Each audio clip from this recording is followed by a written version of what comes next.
Hey everyone, welcome to my class. So कैसे हैं आप लोग?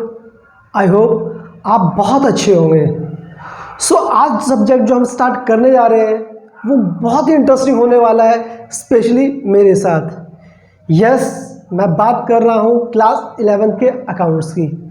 आई नो ये आपके लिए बिल्कुल नया सब्जेक्ट होने वाला है, बट मैं आपको प्रॉमिस करता हूँ मैं इस सब्जेक्ट को आपके लिए बहुत इजी करने वाला हूँ। यस, तो सबसे पहला क्वेश्चन ही हमारे दिमाग में यही आता है कि अकाउंट्स होता क्या है, अकाउंटेंसी होती क्या है। तो अगर मैं आपको सिंपल लैंग्वेज में बताऊं तो अकाउंटेंसी सिंपल होती है अपने खर्चों का और अपने इनकम्स को रिकॉर्ड करना ही क्या बनता है, अकाउंटिंग। जी हाँ, अब जो हमारे दिमाग में क्वेश्चन आता है उसको हम समझते हैं एग्जाम्पल से। देखो, जैसा कि मैंने बताया कि हम अकाउंटिंग कहीं ना कहीं डेली अपनी लाइफ में यूज़ करते हैं, तो मैं आपको बताता हूँ आप कहाँ यूज़ करते हैं। आप मुझे बताओ, आपका बर्थडे आता है तो आप अपने बर्थडे पे आप अपने खर्चों को कहीं ना कहीं लिखते हो या नहीं लिखते हो? और आपके पास पैसे कहाँ से आने वाले हैं? मम्मी से कितने पैसे मिलने वाले हैं, पापा से कितने पैसे मिलने वाले हैं, सिस्टर से कितने पैसे मिलने वाले हैं, भाई से कितने पैसे मिलने वाले हैं। ये आप अपना अलग इनकम मतलब आप दिखाते हो रिसिप्ट साइड पे कि कितना आपको पैसा मिलने वाला है, और उसके अकॉर्डिंग ये आप क्या करते हो, अपने खर्चों को डिसाइड करते हो। इसी को ही तो हम अकाउंट कहते हैं। यस, चलो अब हम समझते हैं एग्जाम्पल के साथ, क्योंकि हमें बिजनेस करना है तो हमें बिजनेस पॉइंट ऑफ व्यू से एग्जाम्पल समझना पड़ेगा। आजकल जो सबसे ज़्यादा ट्रेंड चल रहा है वो चल रहा है चाय का बिजनेस।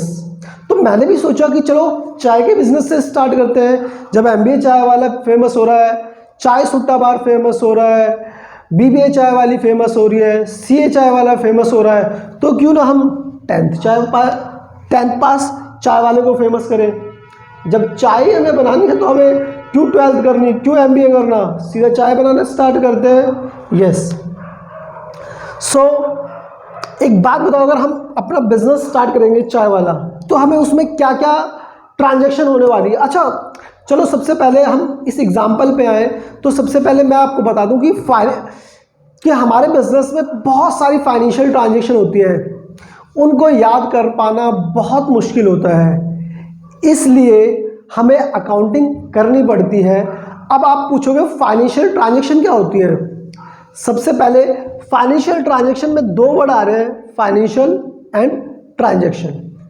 ट्रांजैक्शन क्या होता है? जब कोई दो लोग एक दूसरे के बीच में कोई भी ट्रांजैक्शन करते हैं, कोई भी लेन देन करते हैं, उसको क्या कहते हैं, ट्रांजैक्शन। और जब वो ट्रांजैक्शन पैसों की हो जाती है तो उसको कहते हैं फाइनेंशियल ट्रांजैक्शन। तो किसी भी बिजनेस में बहुत सारी ट्रांजैक्शन होती है, इसलिए हमें क्या करना पड़ता है, अकाउंटिंग करनी पड़ती है। जैसे कि मैं आपको 10th पास चाय वाले के एग्जांपल से समझाने की कोशिश करता हूं। आप मुझे बताओ, एक अगर आपको चाय का स्टॉल खोलना है तो उसके लिए हो सकता है आप स्पेस, बिल्डिंग कुछ रेंट पर लोगे, ओके, देन आप फर्नीचर भी लोगे, ऑब्वियस सी बात है आपका फर्नीचर का सेटअप भी होगा, रॉ मटेरियल भी परचेज करोगे। अगर आपको आगे टी बनानी है, चाय बनानी है, तो चाय बनाने में लगने वाला जो भी सामान है वो हमारे लिए क्या होगा, रॉ मटेरियल। अच्छा मुझे बताओ, अब जो नेक्स्ट पॉइंट है मार्केटिंग है। क्या कोई भी बिजनेस आज के टाइम में बिना मार्केटिंग के पॉसिबल है? बिल्कुल भी नहीं पॉसिबल है। वो कॉम्पिटिट ही नहीं कर पाएगा, कंपटीशन ही नहीं दे पाएगा। ओके, सो बात करते हैं इंश्योरेंस, नेक्स्ट पॉइंट की, इंश्योरेंस की। जो इंश्योरेंस है, आपको अपने बिजनेस का इंश्योरेंस भी कराना पड़ सकता है। हो सकता है आपके बिजनेस में चोरी हो जाए, आग लग जाए, तो उन खतरों से बचने के लिए, उस लॉस से बचने के लिए हमें अपने बिजनेस का क्या कराना पड़ेगा, इंश्योरेंस कराना पड़ेगा। अब आते हैं आपके बिजनेस में सेल होगी, आपके बिजनेस में डेली सो मैनी सेल्स होगी, ट्रांजेक्शन होगी, फाइनेंशियल ट्रांजेक्शन होगी, इलेक्ट्रिसिटी। अब आपने बिजनेस खोला तो आपका इलेक्ट्रिसिटी का भी एक्सपेंस होगा, हो सकता है आपने वर्कर रखे हो तो उनका भी एक्सपेंस होगा। तो एक बिजनेस को चलाने के लिए एटलीस्ट ये चीज़ें तो होनी चाहिए। तो इन चीज़ों को याद रख पाना, किस दिन हुआ, कितना अमाउंट का हुआ, ये पॉसिबल नहीं है। इसलिए हमें क्या करना पड़ता है, अकाउंटिंग करनी पड़ती है, अकाउंटिंग करनी पड़ती है। अब जब अकाउंटिंग करनी पड़ती है तो अकाउंटिंग होती क्या है, वैसे तो मैंने आपको बहुत सिंपल लैंग्वेज में बता दिया। अकाउंटिंग होती है अपने खर्चों का और अपनी इनकम को हिसाब किताब रखना, मीन्स रिकॉर्ड रखना। अब मैं आपको एक प्रॉपर फॉर्मेट में, प्रॉपर सिस्टमैटिक तरीके से एग्जाम्पल बताऊंगा। आओ मेरे साथ। देखो, जैसे कि हमने देखा अकाउंटिंग क्या है, account is a systematic process. Systematic process किस चीज का है, आइडेंटिफाइंग फाइनेंशियल ट्रांजेक्शन। सबसे पहले आप देखोगे ये सारी की सारी ट्रांजेक्शन फाइनेंशियल ट्रांजेक्शन है। रेंट, हम किसी से स्पेस लेंगे, किसी से जगह लेंगे तो उसके बदले उसको पैसा देंगे, तो पैसों का लेन देन तो फाइनेंशियल ट्रांजेक्शन। ऐसे ये सारी ही ट्रांजेक्शन क्या है, फाइनेंशियल ट्रांजेक्शन है। तो सबसे पहले हम पहचानेंगे जो भी हमने ट्रांजेक्शन करी है क्या वो फाइनेंशियल ट्रांजेक्शन है। ओके, जो दूसरा स्टेप होगा हमारा वो होगा रिकॉर्डिंग। जैसे ही हमें पता चला ये फाइनेंशियल ट्रांजेक्शन है, उसको हम क्या करेंगे, रिकॉर्ड कर लेंगे। रिकॉर्ड कैसे करोगे आप, एक मिनट, रिकॉर्ड करोगे आप जर्नल एंट्री के थ्रू। किसके थ्रू, जर्नल एंट्री। आपके आने वाले चैप्टर्स में हम समझेंगे जर्नल एंट्री होती क्या है, ठीक है, अभी ज़्यादा जोर देने की जरूरत नहीं है। उसके बाद करेंगे क्लासीफाई। बच्चों आपने रिकॉर्ड कर लिया, अब मुझे बताओ आपने सेल्स कितनी करी होगी, बहुत सारी सेल्स करी होंगी। ओके, ऐसे ही आपकी जो सारी सेल्स है उनको एक जगह रिकॉर्ड कर लेंगे, इसी को हम कहते हैं क्लासीफाई करना। क्लासीफाई करना मीन्स एक जैसी ट्रांजैक्शन को एक जगह रिकॉर्ड करना। जैसे इलेक्ट्रिसिटी का जो भी खर्चा है वो एक जगह सेपरेट आ जाएगा, रेंट का जो भी खर्चा है वो एक जगह रिकॉर्ड कर लिया जाएगा, इसी को क्या कहते हैं, क्लासीफाई। क्लासीफाई करेंगे हम लेजर के थ्रू, LEDGER, लेजर के थ्रू। ये भी आने वाले चैप्टर्स में हम समझेंगे। उसके बाद करेंगे समराइज। समराइज का मतलब क्या होता है, समराइज का मतलब होता है कि अब हम करेंगे इसको टोटलिंग। टोटलिंग ऐसे, रेंट में हमने सारे 12 मंथ्स का रेंट देखा कि हमारा 1 लाख का बना, तो एट द एंड हमने रेंट पे कितने का करा, समराइज कर दिया। समराइज का मतलब नेट रिजल्ट बताया उसका कि टोटल रेंट हमारा आ रहा, फॉर एग्जांपल 2 लाख रुपीस का, तो रेंट का 2 लाख, फर्नीचर का कितना आया, मार्केटिंग पे कितना खर्चा करा, सेल्स से कितना पैसा आया, इलेक्ट्रिसिटी पे कितना पैसा गया, वर्कर्स को कितना पैसा दिया, एट द एंड हमने इनका कितना अमाउंट गया और कितना अमाउंट आया, उसको कहते हैं समराइज करना। ये हम करेंगे किसकी हेल्प से, ट्रायल बैलेंस की हेल्प से। ट्रायल बैलेंस की हेल्प से फिर हम बनाएंगे trading account, profit and loss account and balance sheet. ये आपके पास धीरे धीरे समझेंगे, सारे के सारे चैप्टर्स हैं आपके आने वाले टाइम में। देन हम करेंगे एनालाइज एंड इंटरप्रेट। अच्छा, जब हमने सारा रिकॉर्ड बना लिया कि हमने टोटल सेल इतने की गिरी, टोटल इलेक्ट्रिसिटी का खर्चा इतना हो गया, टोटल हमने रेंट इतना पे करा, फर्नीचर का पे हमने इतना खर्च कर दिया, रॉ मटेरियल हमने इतना लेकर आया, तो अब हम उसको एनालाइज करेंगे। एनालाइज करने का मतलब क्या कि इतना करने के बाद हमें प्रॉफिट हुआ या लॉस हुआ। प्रॉफिट हुआ तो हमने क्या ऐसा एक्स्ट्रा करा था जो हमें प्रॉफिट हुआ, लॉस हुआ तो क्या हमने ऐसा नहीं करा था जो हमें लॉस हुआ। हम क्या हमने खर्चे ज़्यादा कर दिए थे, क्या हमने वर्कर्स को ज़्यादा सैलरी दे दी थी, क्या हमारे पास वर्कर्स की कमी थी। ये सारी चीज़ हम चेक करेंगे, एनालाइज करेंगे और इंटरप्रेट करेंगे कि हमारा एंड रिजल्ट क्या निकला, उसको मीनिंगफुल बनाएंगे। जो हमने अकाउंटिंग करी उसको मीनिंगफुल बनाना। ओके, देन फाइनल स्टेप आएगा जो भी फाइनेंशियल अकाउंटिंग बन गई, अब हम उसको कम्युनिकेट कर देंगे यूजर्स को। किसको, यूजर्स को। अब जो हमारा नेक्स्ट क्वेश्चन यहीं से स्टार्ट होता है कि यूजर्स कौन होते हैं। यूजर्स मीन्स उस फाइनेंशियल अकाउंटिंग को यूज करने वाले। तो चलो मेरे साथ इस पॉइंट पर आते हैं, यूजर्स। अब मैं आपको बताने जा रहा हूँ यूजर्स होते कौन है। सबसे पहले तो यूजर्स को डिवाइड कर दिया 2 पार्ट्स में, इंटरनल यूजर और एक्सटर्नल यूजर। अगर बिजनेस के अंदर कोई उसको यूज करेगा, इस फाइनेंशियल इंफॉर्मेशन को यूज करेगा, तो उसको कहेंगे हम internal user.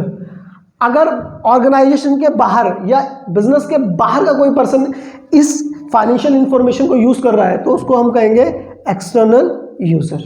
Okay, so internal user, सबसे पहला तो इंटरनल यूजर है ऑनर। क्या ऑनर को पता नहीं होना चाहिए उसको प्रॉफिट हुआ है या लॉस हुआ है, और उसके खर्चे कितने हुए हैं, उसके पास फर्नीचर कितने का है, उसने जो भी पैसा लगाया था उससे कितना उसको इनकम हुआ है, क्या उसको पता होना चाहिए? ये सारी चीज उसको कहां से पता चलेगी? उसको अपनी फाइनेंशियल इंफॉर्मेशन से, मींस फाइनेंशियल अकाउंटिंग से। अब दूसरी बात है कि मैनेजमेंट। देखो मैनेजमेंट कौन होता है? मैनेजमेंट होता है जो डिसीजन लेता है अपने। डिसीजन वो किस बेस पर लेगा? वो लेगा अपने डिसीजन फाइनेंशियल इंफॉर्मेशन बेस पे, कि क्या सेल में कमी हुई, क्या हमारे पास परचेज कम थी, क्या हमने रॉ मटेरियल कम परचेज था, क्या हमारे पास पैसे की कमी थी, क्या हमें स्पेस की कमी थी। तो वो जो डिसीजन है मैनेजमेंट, वो किस बेसिस पे लेगा? वो लेगा अपने फाइनेंशियल इंफॉर्मेशन के बेस पे, फाइनेंशियल अकाउंटिंग के बेस पे। आई होप आपको अच्छे से समझ में आ रहा हो, और आपको नहीं समझ में आ रहा हो तो आप कमेंट करके अपने डाउट जरूर पूछ सकते हैं। अब बात करते हैं एक्सटर्नल यूजर की। सबसे पहला एक्सटर्नल यूजर होता है क्रेडिटर। आप मुझे बताओ, क्रेडिटर वो होता है जिससे हम उधार खरीदते हैं गुड्स। हमें कोई गुड्स उधार कब देगा? जब हमारी पोजीशन अच्छी होगी। और हमारी अच्छी पोजीशन का पता कैसे चलेगा? जब हमें प्रॉफिट होगा। और प्रॉफिट हो रहा है या लॉस हो रहा है ये हमें कहां से पता चलेगा? हमारे फाइनेंशियल इंफॉर्मेशन से, हमारे फाइनेंशियल अकाउंटिंग से, हमारे अकाउंटिंग से तो पता चलेगा। ओके, अब दूसरा पार्ट है गवर्नमेंट का। अब गवर्नमेंट को हमें गवर्नमेंट को टैक्स दे रहे हैं, तो हम गवर्नमेंट को सही टैक्स दे रहे हैं नहीं दे रहे हैं ये पता चलेगा प्रॉफिट से, क्योंकि प्रॉफिट के ऊपर ही टैक्स देते हैं। और प्रॉफिट की इंफॉर्मेशन मिलेगी अकाउंटिंग से, और अकाउंटिंग गवर्नमेंट देखेगी तभी तो पता चलेगा कि गवर्नमेंट को भी हाँ भाई सामने वाला पर्सन हमें सही टैक्स दे रहा है या नहीं दे रहा है। आई होप ये पॉइंट भी आपको अच्छे तरीके से समझ में आ गया होगा। अब आता है पब्लिक। क्योंकि पब्लिक ही हमारे गुड्स को परचेज करती है, तो पब्लिक को भी पता होना चाहिए हम किस किस गुड्स को बना रहे हैं, हमारे पास बिजनेस, हमारे पास कितना पैसा लगा हुआ है, हमारे पास कितना बड़ा बिजनेस है, हमारी कैपिटल कितनी है, हमने कहाँ कहाँ से, हमारे पास कहाँ से एसेट है, कहाँ पर हमारे पास एसेट है, हमने कितने की परचेज करी, हमारा कितने का खर्चा हो रहा है, ये सारा पता होना चाहिए। तो पब्लिक भी हमारी अकाउंटिंग को यूज़ करती है, इसलिए हम उसको यूजर्स में डालते हैं। अब आते हैं बैंक्स की। जैसे क्रेडिटर हमें उधार कब सामान बेचते हैं? जब हमारी पोजीशन अच्छी होगी। ऐसे ही बैंक हमें लोन कब देंगे? जब हमारी पोजीशन अच्छी होगी। हम लोन रिपेबल की कंडीशन में होंगे। अगर हम रिपेबल की कंडीशन में नहीं होंगे तो बैंक हमें लोन नहीं देगा, इवन हमें कोई लोन नहीं देगा। तो हमारी पोजीशन अच्छी है नहीं अच्छी है, अब आप मुझे बता दोगे कैसे पता चलेगा? हमारे अकाउंटिंग से। ओके, फिर आते हैं पोटेंशियल इन्वेस्टर। अच्छा, ये पोटेंशियल इन्वेस्टर कौन होते हैं? पोटेंशियल इन्वेस्टर वो होते हैं जो हमारे बिजनेस में पैसा लगाने वाले हैं। तो वो पैसा किस बेसिस पे लगाएंगे? वो हमारी अकाउंटिंग चेक करेंगे कि ये बिजनेस प्रॉफिटेबल है, कब से इसका प्रॉफिट हो रहा है, प्रॉफिट बढ़ रहा है या प्रॉफिट घट रहा है। अगर प्रॉफिट बढ़ता हुआ होगा तो पैसा लगाएंगे, अगर प्रॉफिट घटता हुआ होगा तो पैसा नहीं लगाएंगे, या लॉस होगा तो भी नहीं लगाने वाले। एम्प्लॉय किसी भी बिजनेस के सबसे इंपॉर्टेंट एसेट होते हैं। हम बाद में समझेंगे एसेट होता क्या है। एक लाइन में वैसे मैं बता सकता हूँ आपको एसेट क्या होता है। जो भी बिजनेस को फ्यूचर बेनिफिट दे वो क्या होते हैं? बिजनेस के लिए एसेट। तो क्या ये बिजनेस को फ्यूचर में फायदा देंगे या नहीं देंगे? बिल्कुल देंगे, इसलिए क्या हुआ बिजनेस के एसेट। अच्छा, एम्प्लॉय भी यूजर्स है, क्योंकि हम पढ़ रहे हैं यूजर्स।